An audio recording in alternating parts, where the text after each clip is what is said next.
Hey guys, it's Kugri again with another ROM review, and this time I've got the AOSPA, also known as Paranoid Android version 7.3 for the OnePlus 3, so stay tuned for that.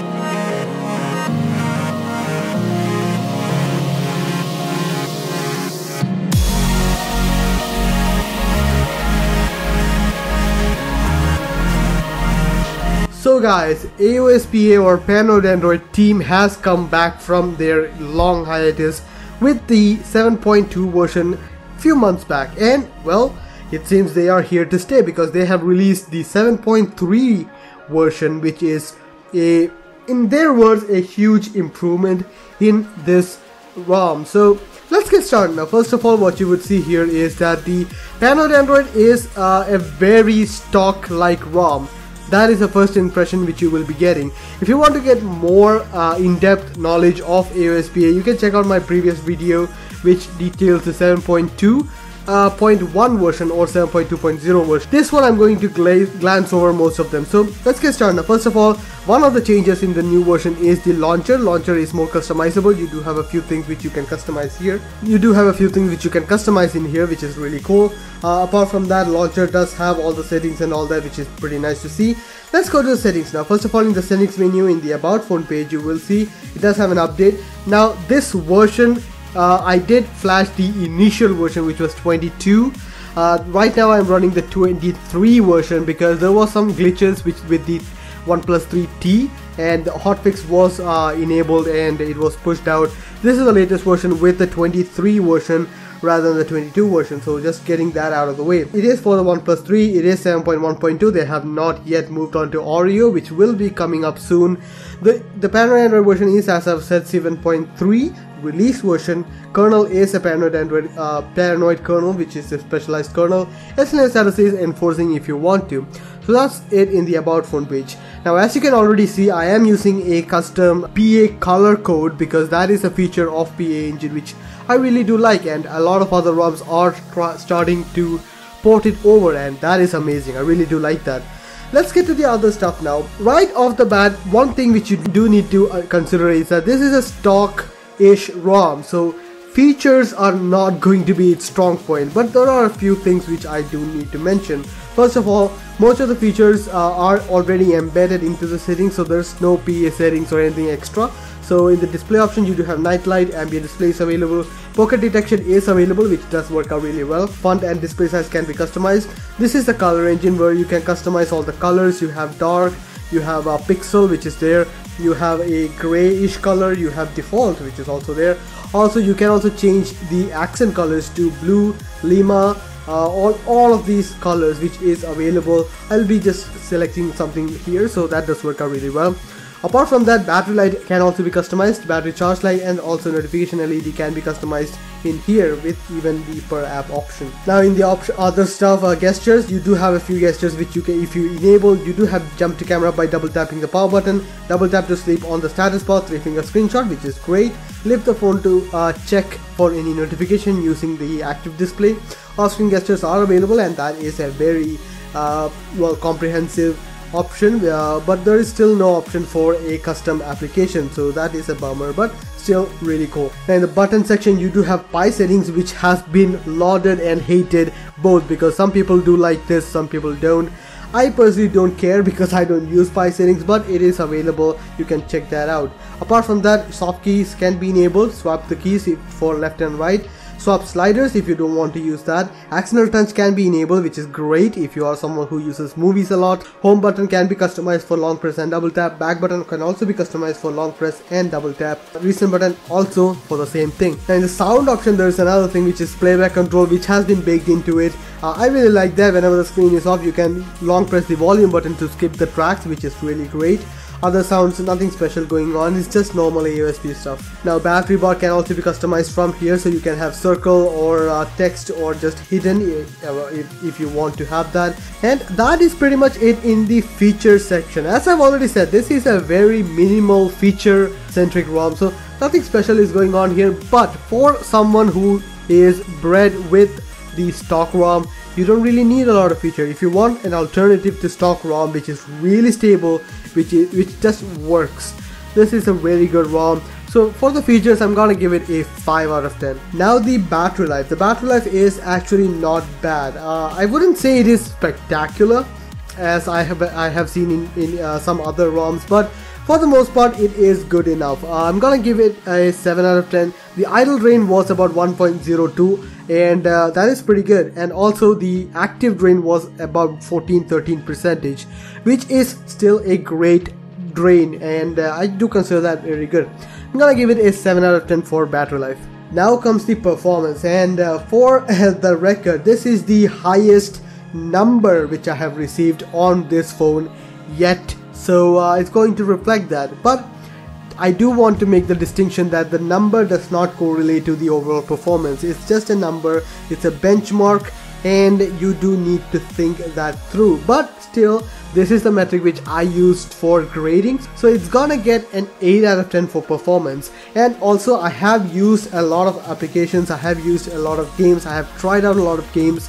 It works out really well. There is no kinks, there is no stutters, but that can also be said for any other ROM which I have tested lately, so that's just going to be how it is. Now for the stability. Stability is way out there. It is as stable as a stock ROM, so that is the main stick of this AOSP ROM or paranoid Android ROM. These guys have worked with OnePlus on giving us a very good stable ROM, and I like that.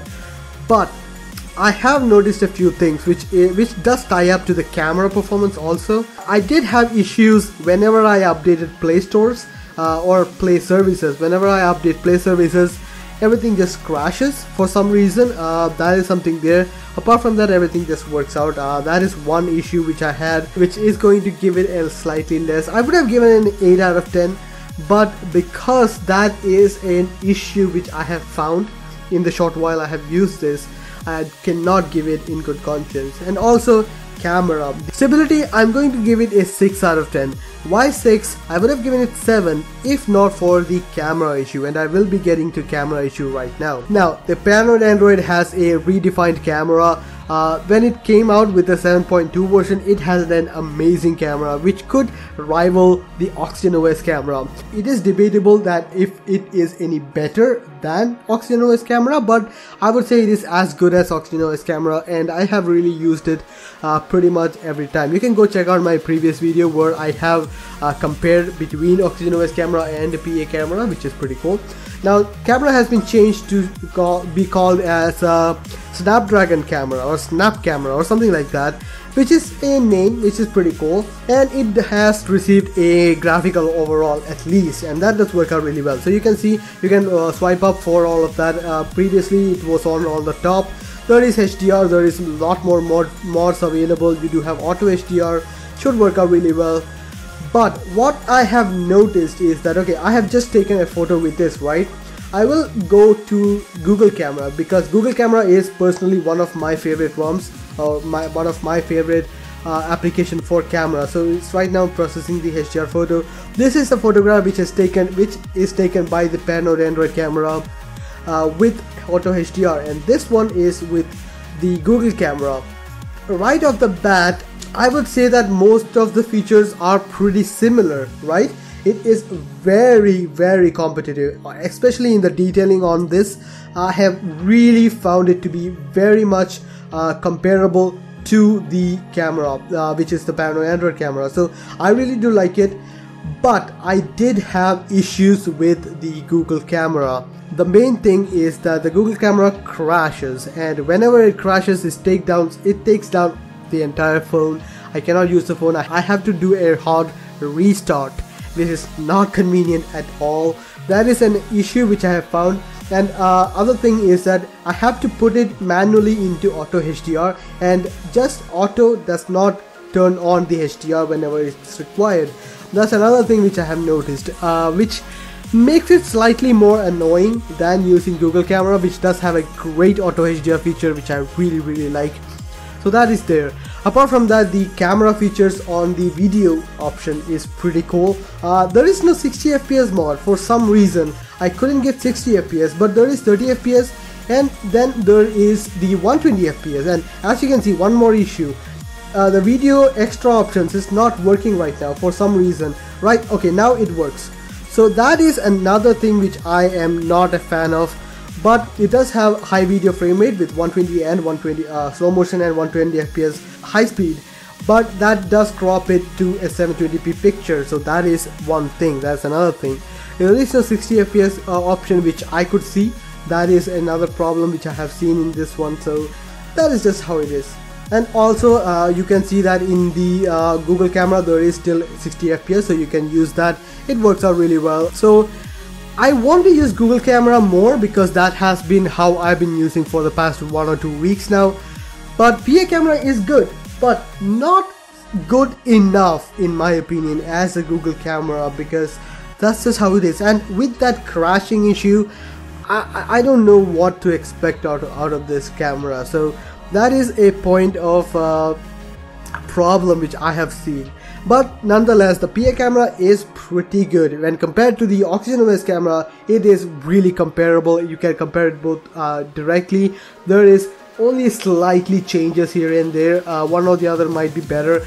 You can be the guide of that. You can decide that for yourself. So for the camera, I'm gonna give it a 7 out of 10. Now the aesthetics of the ROM. This one does support OMS, so there is full OMS support.